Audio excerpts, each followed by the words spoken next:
इस वीडियो में हम कक्षा 10 का प्रश्नावली 3.4 का प्रश्न नंबर 2 के भाग 3, 4 और 5 को हल करेंगे। और इससे पहले वाले वीडियो में हमने भाग 1 और 2 को हल कर लिया है। तो चलिए स्टार्ट करते हैं इस वीडियो को।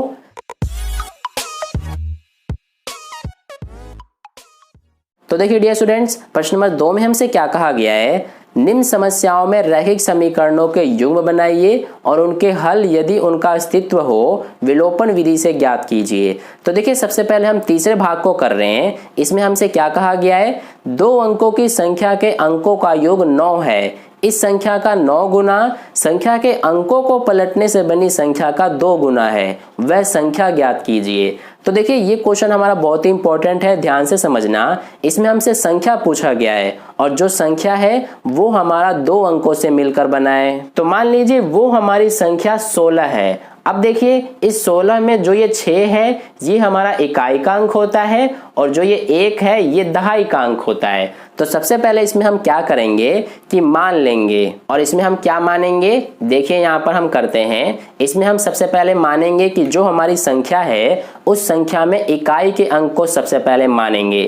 तो यहाँ लिखेंगे कि माना, इसमें हमारा इकाई का अंक क्या हो जाएगा, इसको मान लेते हैं हम y। ठीक है, देखिए y मैंने क्यों माना है ये आपको आगे समझ में आ जाएगा। इसी तरह से जो इसमें हमारा दहाई का अंक है उसको भी मान लेंगे। तो यहाँ लिखेंगे माना दहाई का अंक ये हमारा x हो जाएगा। अब देखिए इससे हमारा यहाँ पर संख्या क्या बनेगा, यहाँ पर ध्यान दीजिए। संख्या हमारा क्या बनेगा, सबसे पहले ये हमारा दहाई का अंक x है तो दहाई में 10 से गुणा कर देंगे यानी कि 10x हो जाएगा।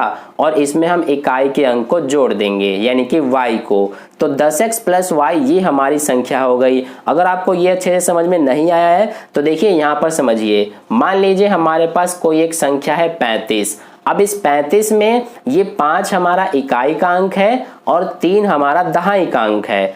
तो देखिए ये तो हमारा 5 हो गया है। अब देखिए ये 3 जो है इसमें हमें क्या करना होगा कि जो हमारा 3 है अगर इसमें हमें 10 से गुणा करते हैं तो क्या आ जाएगा, ये आ जाएगा 30। और 30 में हम ये इकाई के अंक को यानी कि 5 को जोड़ेंगे तभी हमारा 35 आएगा। यानी कि यहाँ पर आपने समझा कि हमें संख्या प्राप्त करने के लिए क्या करना होता है, इकाई के अंक को तो वैसे लिखेंगे और दहाई के अंक में हमें 10 से गुणा करना होता है। ठीक है, तो यहाँ पर हमने दहाई के अंक यानी कि 3 में 10 से गुणा किया और जो इकाई का अंक है उसको हमने जोड़ा तभी हमारा ये 35 आ रहा है। इसी तरह से यहाँ पर भी हमने किया है। जो इसमें दहाई का अंक यानी कि x है इसमें हमने 10 से गुणा किया तो 10x हो गया और जो इकाई का अंक यानी कि y है इसको हमने इसमें जोड़ दिया। तो इस तरह से हमारा ये एक संख्या बन गया। ठीक है, अगर आपको नहीं समझ में आया अभी भी तो देखिए यहाँ पर आप समझ सकते हैं। ये मैंने बहुत ही आसान आपको उदाहरण देकर समझाया है। तो इस तरह से हमारा ये 10x प्लस y ये संख्या हो गया। अब देखिए हमें इसका हल करने के लिए सबसे पहले हमें 2 समीकरण बनाने होंगे। तो सबसे पहले हमें पहला समीकरण बनाना है। तो उसके लिए हमें प्रश्न में क्या कहा गया है कि 2 अंकों की संख्या के अंकों का योग 9 है। यानी कि जो हमारी 2 अंकों की ये संख्या है इसके दोनों अंक क्या क्या है, एक तो हमारा y है और एक x है। तो इन्हीं दोनों का योग 9 कहा गया है। यानी कि जो हमारा x और y दोनों का योग जो है ये हमारा 9 है। तो ये हो गया पहला समीकरण। ठीक है, ये आपको समझ में आ गया होगा कैसे समीकरण बना है। हमें जैसा प्रश्न में कहा गया है उसी के अकॉर्डिंग हमने ये किया है। अब देखिए दूसरा समीकरण बनाएंगे। तो उसके लिए हमें आगे प्रश्न में कहा गया है कि इस संख्या का 9 गुना संख्या के अंकों को पलटने से बनी संख्या का 2 गुना है। यानी कि जो ये संख्या है 10x प्लस y इसका 9 गुना। तो देखिए इसका 9 गुना क्या होगा, सबसे पहले हमारा ये संख्या है 10x प्लस y, इसका 9 गुना करने के लिए 9 से गुणा कर देंगे तो ये हमारा हो गया इस संख्या का 9 गुना। अब आगे हमें कहा गया है कि इस संख्या के यानी कि जो ये संख्या है इसके अंकों को पलटने से बनी संख्या का 2 गुना है। यानी कि कहने का मतलब ये है कि जो ये हमारे अंक है x और y इनको हमें पलट देना है। यानी कि ये जो हमारा x है इसकी जगह पर y कर देना है और y की जगह पर हमें x कर देना है। तो ये हमने दोनों को पलट दिया है। ठीक है, तो ये यहाँ पर हमने संख्या के अंकों को पलट दिया। तो ये क्या है, 2 गुना है, तो ये हमने 2 से गुणा कर दिया इसमें, ठीक है। तो ये हमारा इस तरह से हो गया, जैसा हमें प्रश्न में कहा गया था उसके अकॉर्डिंग हमने कर दिया। अब इसको सॉल्व कर लेंगे। सबसे पहले 9 का 10x से गुणा करेंगे तो 9 दहा 90x हो जाएगा। फिर इसके बाद ये प्लस, अब 9 का y से गुणा 9y बराबर में 2 का 10y से गुणा करेंगे तो 20y हो गया, प्लस में 2 का x से गुणा करेंगे 2x। अब देखिए ये हमारा 90x, ये प्लस का 2x इधर आके माइनस 2x हो गया, ये प्लस का 9y, ये 20y प्लस में इधर आके माइनस में हो जाएगा 20y, बराबर के इधर क्या बचा, 0 बचेगा, ठीक है। अब इसको सॉल्व करेंगे। यहाँ पर 90x में से 2x घटेगा तो ये बचेगा 88x। इसी तरह से प्लस का 9y माइनस में 20y, प्लस माइनस माइनस, तो 20y में से 9y घटाएंगे तो माइनस का 11y बचेगा बराबर में 0। अब देखिए 88x माइनस 11y में हमारा क्या कॉमन आ जाएगा, 11 कॉमन आ जाएगा, तो इसमें से 11 बाहर आ गया तो 8x बचा, माइनस इसमें से 11 बाहर आ गया तो y बचा बराबर में 0।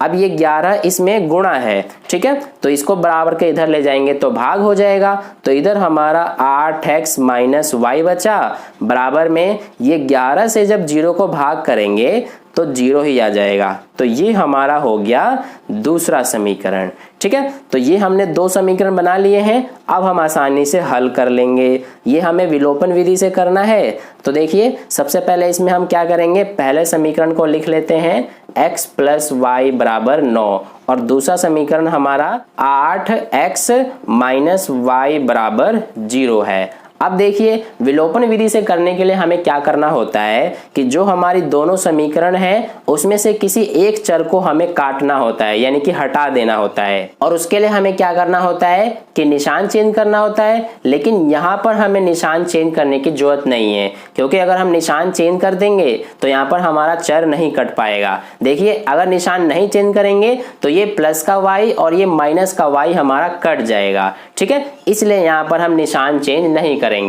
तो ये हमारा कट गया। अब देखिए ये प्लस का x और ये प्लस का 8x क्या हो जाएगा, ये हमारा हो जाएगा 9x बराबर में ये 9। अब देखिए x का मान क्या आ गया, ये 9, ये इधर आके भाग हो जाएगा तो ये कट जाएगा तो 1 बचा, यानी x का मान हमारा 1 आ गया। अब देखिए हम y का मान निकालेंगे, तो उसके लिए क्या करेंगे हम कि जो x का मान 1 आया है इसको हम समीकरण नंबर 1 में रख देंगे, ठीक है। आप चाहे तो समीकरण नंबर 2 में भी रख सकते हैं, यहाँ पर हम समीकरण नंबर 1 में रख देते हैं। तो देखिए समीकरण 1 हमारा ये x प्लस वाई बराबर 9 है, तो इसमें सबसे पहले x का मान हमें 1 रखना है, प्लस में y बराबर 9, तो यहाँ से y का मान क्या आ जाएगा, ये 9 और ये प्लस का 1 इधर जाके माइनस 1 हो जाएगा, तो 9 में से 1 घटाएंगे तो 8 आ गया, यानी y का मान 8 और x का मान 1 आ गया, ठीक है। तो देखिए यहाँ पर हमने y को इकाई का अंक माना है तो और y का मान हमारा 8 आया है। इसी तरह से x को हमने दहाई का अंक माना है और ये हमारा 1 आया है, ठीक है। तो हमें प्रश्न में संख्या पूछा गया है और संख्या को हमने ये माना है। अब देखिए यहाँ पर हम मान रख देंगे सबसे पहले सबका। यहाँ पर सबसे पहले क्या है 10, तो ये 10 आ गया, गुणा में x है, x का मान हमारा 1, प्लस में y और y का मान कितना है 8। तो देखिए ये 10 एकम 10 प्लस 8 कितना हो गया 18, यानी कि 18 ही हमारा एक संख्या है, यानी यही हमारा आंसर है।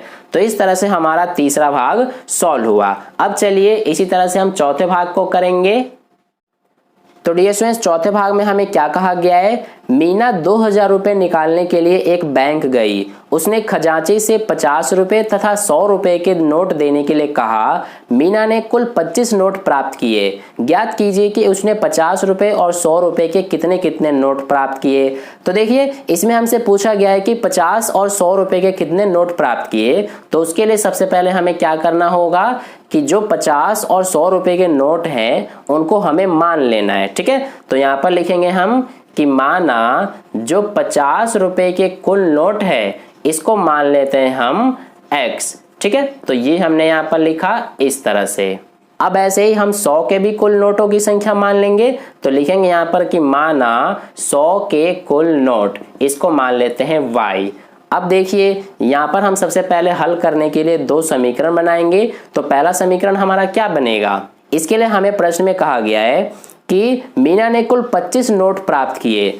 तो देखिए यहाँ पर 50 रुपए के कुल नोट x हैं और 100 रुपए के कुल नोट y हैं, यानी दोनों को मिलाकर के उसने कुल 25 नोट प्राप्त किए हैं। यानी कि हमें क्या करना है कि जो 50 रुपए के कुल नोट है यानी कि x और जो 100 रुपए के कुल नोट है यानी कि y, दोनों को मिला करके वो 25 नोट प्राप्त कर रही है। तो यही हमारा पहला समीकरण हो गया। अब देखिए दूसरा समीकरण कैसे बनेगा, उसके लिए हमें प्रश्न में कहा गया है कि उसने कुल 2000 रुपए निकाले हैं। यानी कि यहाँ पर हमने 50 रुपए के कुल नोट x माने हैं और 100 रुपए के कुल नोट y माने हैं। तो अगर यहाँ पर हमारे 50 रुपए के कुल नोट x हैं तो कितने रुपए हो जाएंगे, इसके लिए हम क्या करेंगे कि जो हमारा 50 है इसमें x से गुणा कर देंगे तो ये हमारे रुपए हो गए। आप इसको इस तरह से भी समझ सकते हैं कि मान लीजिए 50 रुपए के कुल नोट जो हैं ये 10 हैं, ठीक है, तो रुपए कितने हो जाएंगे, इसके लिए आप क्या करेंगे कि 50 का 10 से गुणा कर देंगे तो ये हमारे रुपए बन जाएंगे, यानी कि ये हो जाएगा हमारा 500 रुपए। ठीक है, तो यही यहाँ पर हमने किया है। जो यहाँ पर 50 रुपए के कुल नोट है यानी कि x, इसमें हमने 50 से गुणा कर दिया तो ये हमारा पूरा रुपए बन गया। तो इसमें हमें क्या करना है, जोड़ देना है क्या, 100 रुपए के कुल नोट कितने रुपए हैं। तो इसके लिए क्या करेंगे हम कि जो 100 है उसमें भी हम कुल नोटों की संख्या से यानी कि y से गुणा कर देंगे तो ये हमारे कुल रुपए हो गए। और कुल रुपए कितने हैं, ये हैं 2000। तो इस तरह से ये हो गया हमारा। अब देखिए इसको सॉल्व कर लेंगे आगे। इसके लिए क्या करेंगे, इसमें हमारा 50 कॉमन आ जाएगा तो इसका x बचेगा प्लस में इसका क्या बचेगा 2y बराबर में क्या है 2000। अब देखिए 50 ये गुणा में है, इधर जाके भाग हो गया तो इधर क्या बचेगा x प्लस में 2y। तो यहाँ पर जब 50 से 2000 में भाग करेंगे तो ये आ जाएगा 40, यानी कि x प्लस 2y बराबर 40। ये हमारा दूसरा समीकरण हो गया। ठीक है, अब देखिए यहाँ पर सबसे पहले हमें क्या करना है, तो यहाँ पर सबसे पहले अब हमें विलोपन विधि से हल करना है। तो पहले समीकरण को लिख लेते हैं x प्लस वाई बराबर 25 और दूसरा समीकरण x प्लस में 2y बराबर 40। अब देखिए यहाँ पर हमें निशान चेंज करना होगा, क्योंकि अगर हम निशान इस तरह से चेंज कर देंगे, ये प्लस का है तो माइनस, ये भी माइनस, तो ये हमारा प्लस का x और माइनस का x कट जाएगा। ठीक है, तो इस तरह से हमने काटने के लिए यहाँ पर निशान चेंज कर दिया। अब देखिए ये प्लस का y और ये माइनस का 2y, प्लस माइनस माइनस, तो ये बचेगा कितना माइनस का y, क्योंकि 2y में से y को घटा देंगे यानी कि एक y को, तो ये हमारा एक y बचेगा और ये माइनस में बराबर ये प्लस का 25, ये माइनस का 40। तो हम यहाँ पर 40 में से 25 को घटाएंगे तो क्या बचेगा, ये हमारा बचेगा माइनस में 15। अब देखिए माइनस से माइनस कट जाएगा तो y का मान क्या आ गया 15। तो इस तरह से हमने y का मान निकाल लिया। अब हम x का मान निकालेंगे तो इसके लिए y का मान जो 15 है इसको हम समीकरण नंबर 1 में रख देंगे। तो यहाँ पर हम इसको लिख लेते हैं सबसे पहले।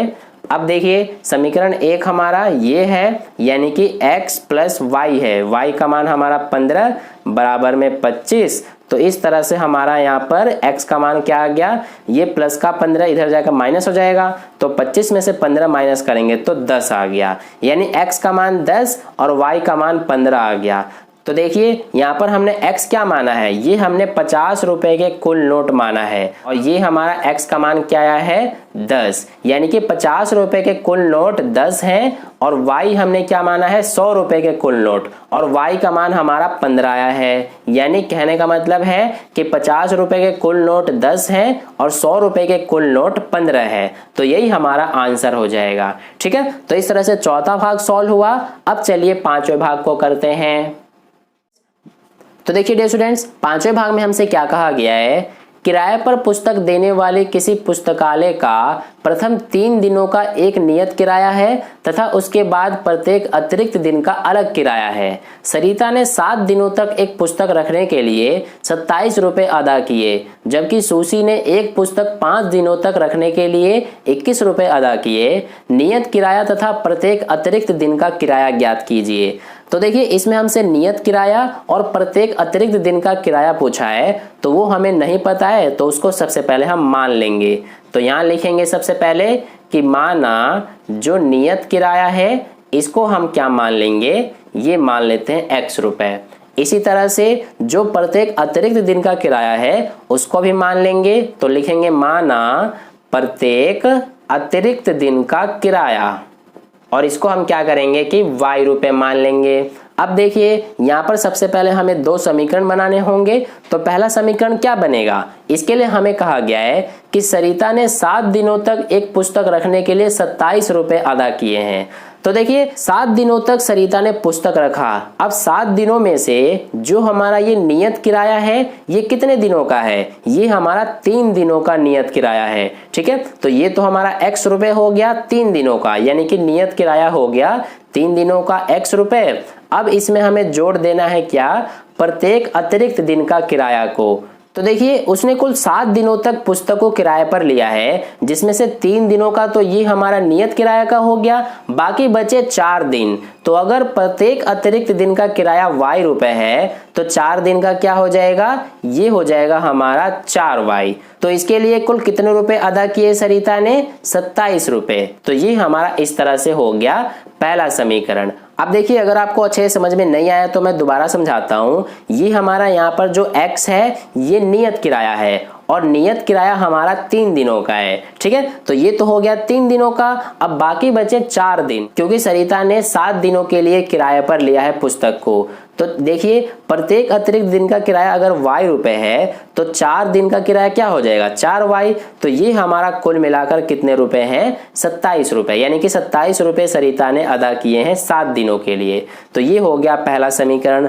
अब देखिए दूसरे समीकरण के लिए हमें क्या कहा गया है कि सुशी ने एक पुस्तक 5 दिनों तक रखने के लिए 21 रुपए अदा किए। तो देखिए 5 दिनों के लिए सुशी ने लिया है, तो नियत किराया हमारा x रुपए है, यानी कि इसमें भी हमारा x रुपए हो गया, और ये नियत किराया हमारा 3 दिनों का है। तो ये तो 3 दिनों का हो गया, बाकी कितने दिन बचे, 2 दिन। तो देखिए प्रत्येक अतिरिक्त दिन का y रुपए है, तो 2 दिन का क्या हो जाएगा, 2y। तो ये हम यहाँ पर दोनों को जोड़ देंगे, यानी कि ये हो गया हमारा कुल 21 रुपए। ठीक है, तो ये हो गया हमारा दूसरा समीकरण।